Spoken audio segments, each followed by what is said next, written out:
Hello and welcome to our news program. This is Shimelis Gebremichael with UMD News. While inviting you all to stay with the program, UMD News team demands your comments, questions, and suggestions, and any other information. You can reach us for any news tips and press releases via our email address newstips2020umd@gmail.com. UMD extensively works in understanding, measuring, and doing matters. Our news dwell on asking the 5 Ws and 8 questions, while we always check if the information is balanced, factual, and truthful before we bring it to you, our viewers. Here are what are making the headlines over the last few days in Ethiopia and the Horn. Ethiopia's prime minister has said that there will be negotiations on a ceasefire between his government and the rival Tigray forces. Tigray president confirms the matter. US calls on Ethiopia to release all those detained under state of emergency. UN mission calls for probe into deadly attack in South Sudan.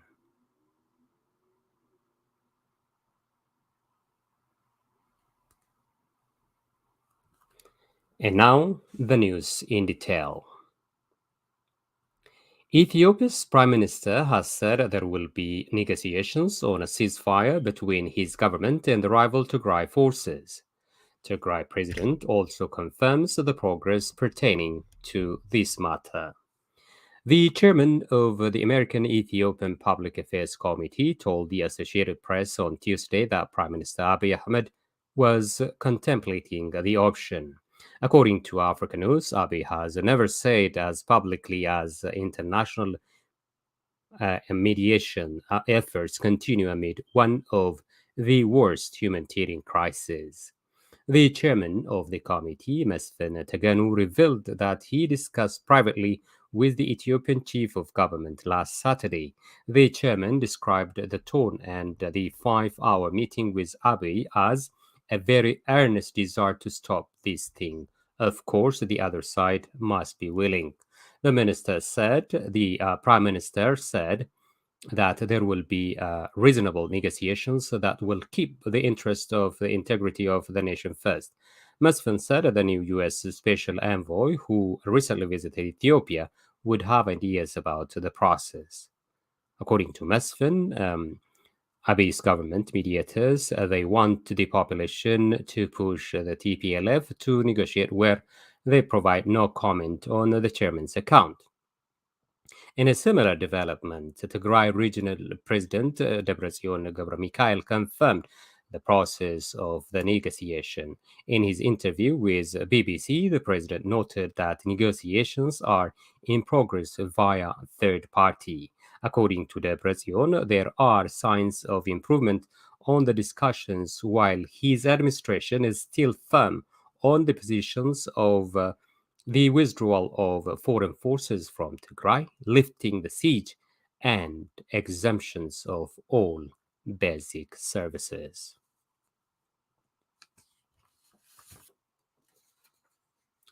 In another development, Ethiopia's cabinet approves lifting of state emergency. The office of Prime Minister Abiy said the Ethiopian cabinet on Wednesday approved the lifting of a 6-month state of emergency. The state of emergency was declared in November last year after the Tigray forces had gained territory and were considering marching on the capital, Addis Ababa. The statement said that the government has now reached a stage where threats can be neutralized through regular law enforcement mechanisms.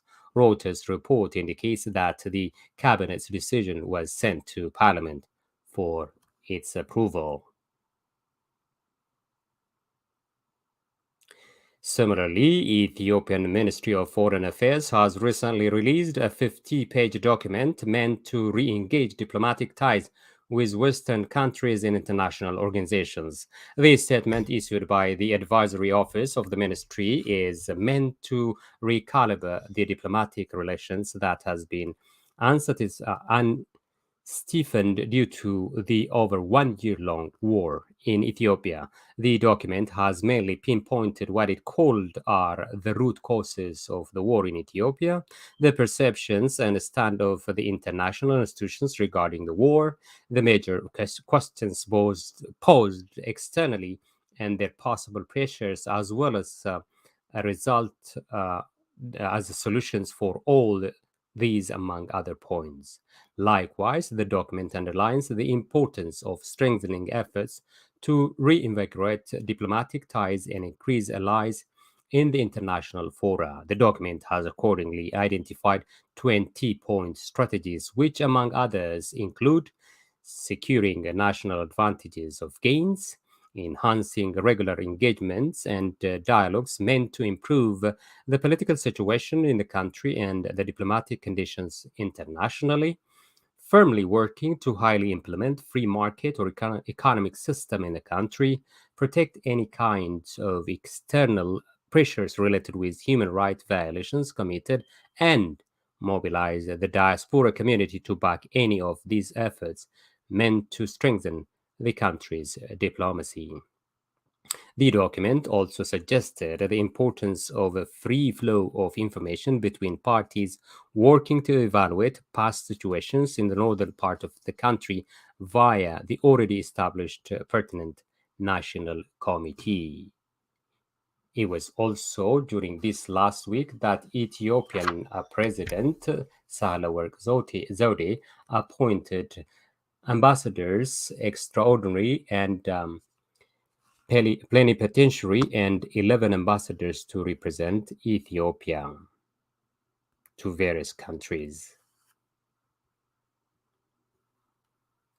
Amongst the list of appointees are General Bacha Dabale and General Hassan Ibrahim, two senior army generals of the Ethiopian National Defense Force ENDF. The weekly UMD media program H panel with our host Getachew Asefa and the three regular panelists Hizkel Gabisa, Faisal Robla, and Yosef Gebremichael has extensively discussed these matters in more detail. We invite our viewers and listeners to tune in to our interesting weekly program. US calls on Ethiopia to release all those detained under state of emergency. The United States on Thursday said it welcomed the decision by Ethiopia's cabinet to approve the lifting of a 6-month state of emergency. US also called on the government to release all those detained under the state of emergency. A State Department spokesperson, Ned Price, told reporters that Washington hopes the House of People's Representatives approves the decision to lift the state of emergency soon. It is to be recalled that Ethiopia declared the state of emergency in November 2021 after forces from the northern region of Tigray said they had gained territory and were considering marching on the capital, Addis Ababa. Price said that the reports of renewed fightings in the Afar region are very concerning. We repeat our calls to all actors to cease all offensive operations, which also hinder that humanitarian access that we all know is so crucial, Price said.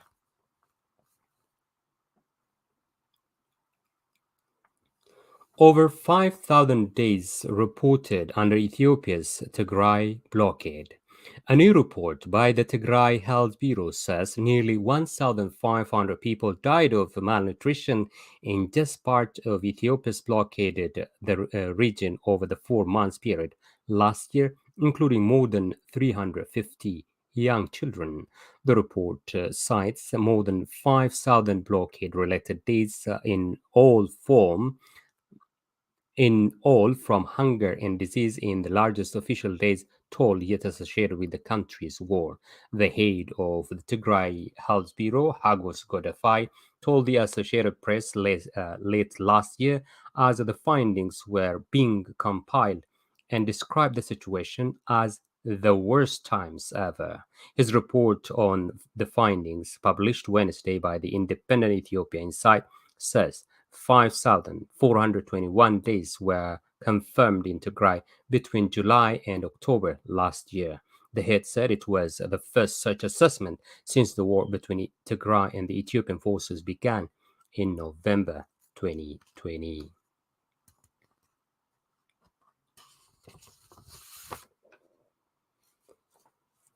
Over 800 people are vulnerable in 8 drought-affected zones in Oromia. Over 4 million people are also in need of assistance due to conflict. The Oromia Region Disaster Risk and Development Commission announced that over 800,000 people in 8 drought-affected zones in the region seek assistance. Local reports indicate that the commission also disclosed that over 4 million people in conflict-affected areas in the region are being provided with aid. Around 800,244 people are currently in need of assistance, because of the drought. The government claimed that it is working on preventing the days from hunger, including cattle, but it is struggling to provide fodder for over 6 million cattle. Officials of the region indicate 197,896 quintals of food was distributed to the drought affected Borena zone alone. Additional 4,976,981 people from conflict affected areas are also being provided with 1,587,694 quintals of grain and donated 51,755,000 birr in cash.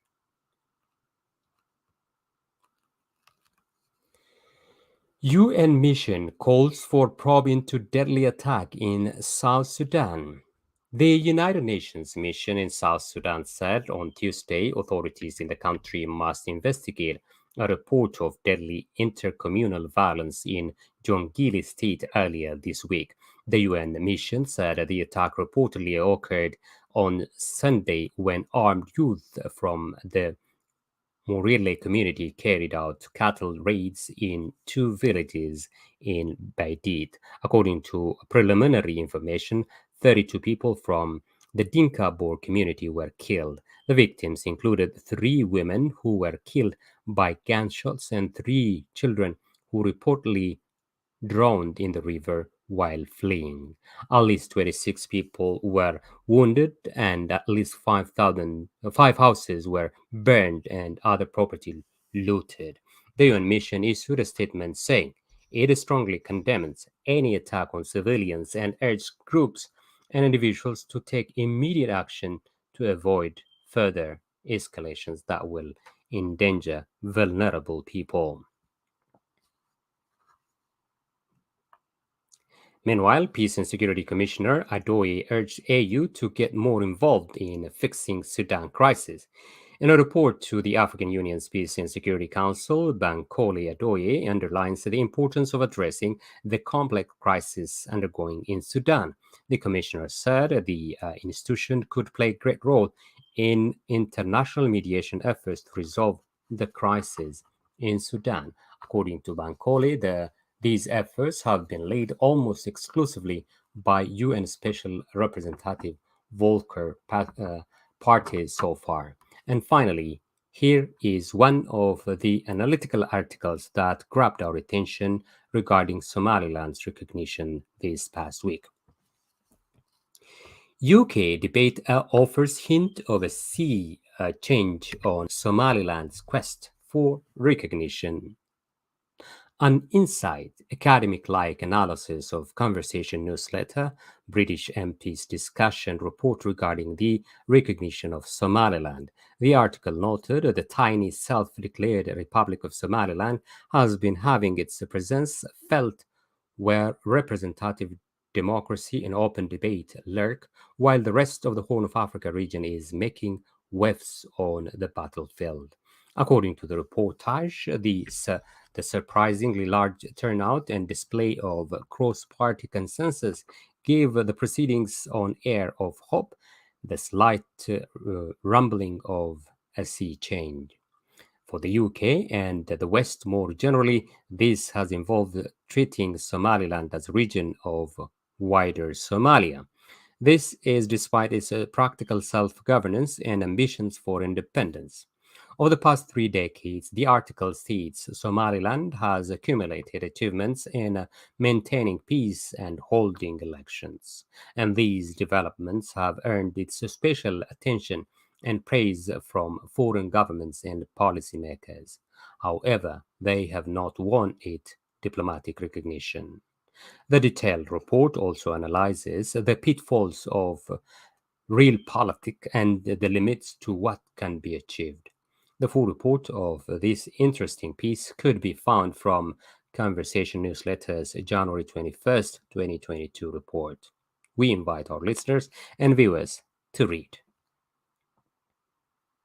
Well, that's all we have for today. This has been Shimelis Gebremichael here at UMD Media.